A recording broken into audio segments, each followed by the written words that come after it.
යාළුවනේ වැඩි කතා නැතුව අපි දැන් යන් අපේ අලුත් වීඩියෝ එකට. ඉතින් යාළුවනේ ඔයා ප්‍රශ්න 10ටම හරියට උත්තර කිව්වොත් ඔයා සුපිරිම වැඩෙක්. ක්‍රිකට් දැනුම දෙවන කොටස. පළමු ප්‍රශ්නය. ලසිත් මාලිංග එක් දින තරගයකදී පිට කඩලු 4ක් දවා ගත්තේ කුමන රටකට එරෙහිවද? නවසීලන්තය, බංගලදේශය, දකුණු අප්‍රිකාව, ඕස්ට්‍රේලියාව.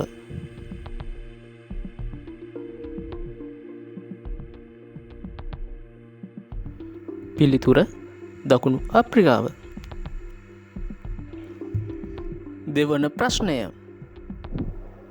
මේ අතරින් දෙතින්ම පන්දු යවීමට හැකි පන්දු යවන්නා කවුරුන්ද?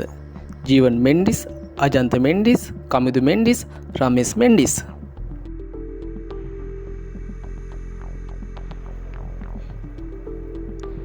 පිළිතුර කමිදු මෙන්ඩිස්. තුන්වන ප්‍රශ්නය. එක්දින තරඟවල වැඩිම දිත්ව සතකලාභියා කවුරුන්ද? Martin Guptill, Chris Gayle, Fakhar Zaman, Rohit Sharma.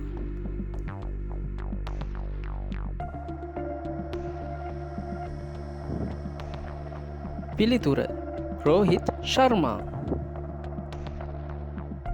හතරවන ප්‍රශ්නය.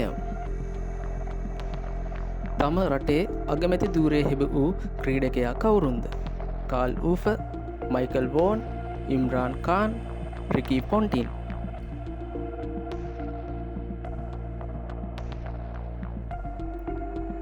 පිළිතුර ඉම්රාන් කාන්.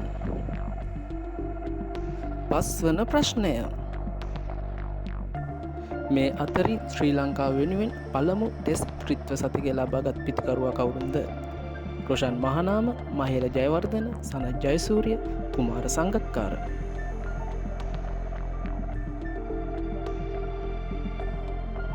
පිළිතුර සනත් ජයසූරිය.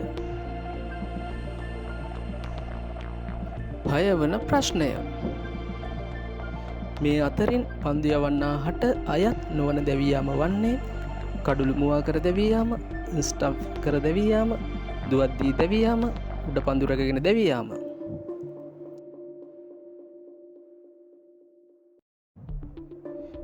පිළිතුර දුවද්දී දැවියාම. හත්වන ප්‍රශ්නය.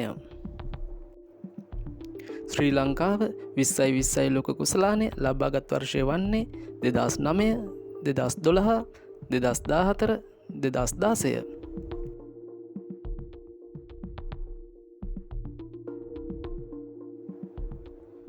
පිළිතුර 2014. අටවන ප්‍රශ්නය.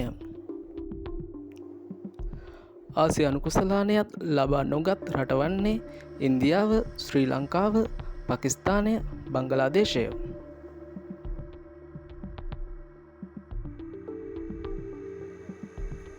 පිළිතුර බංගලාදේශය.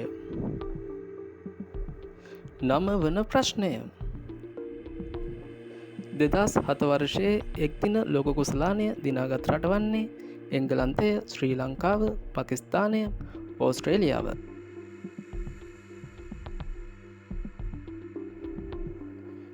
පිළිතුර ඕස්ට්‍රේලියාව. 10වන ප්‍රශ්නය. එක්දින තරඟවල පිට වැඩිම සතක ලබාගත් පිතිකරු වන්නේ ඇඩම් ගිල්ක්‍රිස්ට්, ඉන්සමාම් උල් හක්, කුමාර සංගක්කාර, ශිවනරින් චන්ද්‍රෆෝල්.